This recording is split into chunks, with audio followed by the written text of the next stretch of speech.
हमारी Islamic State Khorasan ने ले ली है। इस्लामिक स्टेट खुरासान आईएसआईएस की अफगानिस्तान शाखा है। 100 से ज्यादा लोगों की जान लेने वाले इस आत्मघाती हमले के लिए अब पाकिस्तान भी शक के दायरे में आ चुका है। बताया गया है कि शांति प्रक्रिया के दौरान कई खतरनाक आतंकी छोड़े गए थे और इन्हीं में से कई आतंकी काबुल हमले में शामिल हो सकते हैं। इसमें आईएसआईएस का पाकिस्तानी चेहरा अमीर मावलावी अब्दुल्ला फारूकी भी शामिल है।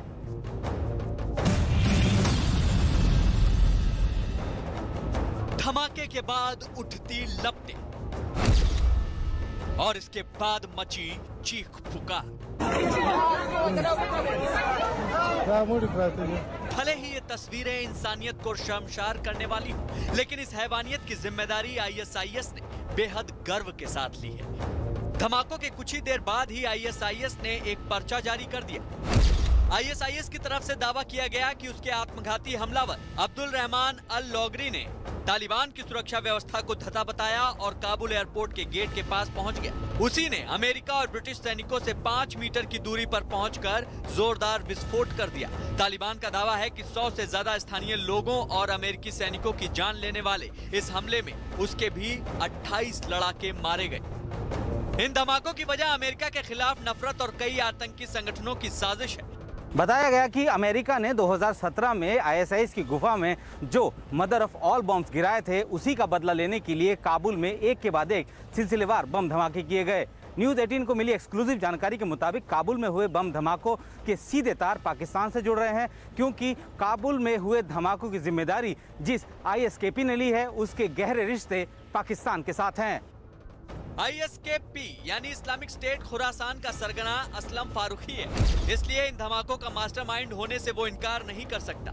ऐसे में सवाल उठता है कि क्या असलम फारूकी ने ही काबुल धमाके की साजिश रची और उसकी इस साजिश में पाकिस्तान भी शामिल है। अब तक सामने आई जानकारी के मुताबिक असलम फारूकी पाकिस्तान का नागरिक है और पहले उसके रिश्ते लश्कर तैयबा से थे। असलम फारूकी 2020 में काबुल गुरुद्वारे पर हमले का आरोपी भी है। गुरुद्वारे पर हमले के आरोप में 2020 में उसे गिरफ्तार किया गया था। तालिबान के काबुल पर कब्जे के बाद फारूकी को दूसरे आतंकवादियों की तरह अफगानिस्तान के जेल से रिहा किया गया था।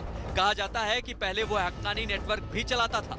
जब आतंकी सरगना पाकिस्तानी हो, उसके रिश्ते लश्कर तैयबा और हक्कानी नेटवर्क से जुड़े हों, तो आतंकिस्तान के रूप में मशहूर पाकिस्तान पर शक होना लाजमी है। अफगानिस्तान के कार्यवाहक राष्ट्रपति अमरुल्लाह सालेह ने भी इस तरफ इशारा किया। सालेह ने ट्वीट किया, इस बात के सारे सबूत हैं कि आईएसके की जड़ें तालिबान और हक्कानी नेटवर्क से जुड़ी हैं, खासकर उससे जो काबुल में काम कर रहा है। तालिबान का आईएसआईएस के संबंध से इनकार करना वैसा ही है जैसा पाकिस्तान का क्वेटा शूरा से। तालिबान ने अपने आका से बहुत अच्छे से सीखा है। आईएसआईएस जो है अफगानिस्तान में, इसके बड़े घनिष्ठ संबंध जो हैं वो हक्कानी नेटवर्क से हैं, जो तालिबान के हेड हैं। और बहुत से दफ़े ये भी हुआ है कि जहाँ पे तालिबान को नहीं करना था अटैक, हक्कानी नेटवर्क ने इनके साथ करवाया है। को तो लगता है कि इसमें ये सब एक बड़ी कॉन्स्पिरेसी का हिस्सा है और इसके पीछे भी पाकिस्तान है। पाकिस्तान से धमाकों के तार केवल असलम फारूकी की वजह से ही नहीं जुड़ रहे। भारतीय खुफिया एजेंसियों की तरफ से बताया गया कि फारूकी और उसके साथियों ने पाकिस्तान की साजिश को ही अंजाम तक पहुंचाया। दरअसल पाकिस्तान इस क्षेत्र में शांति नहीं चाहता। अफगानिस्तान में इन धमाकों का मकसद तालिबान और आईएसआईएस के बीच फूट पैदा कर फिर से खून खराबा जारी रखना हो सकता है। पाकिस्तान को जानने वाले समझते हैं कि उसकी ऐसी सोच हमेशा से रही है। अब पाकिस्तान की बुरी नीयत का कहर अफगानिस्तान पर टूट रहा है।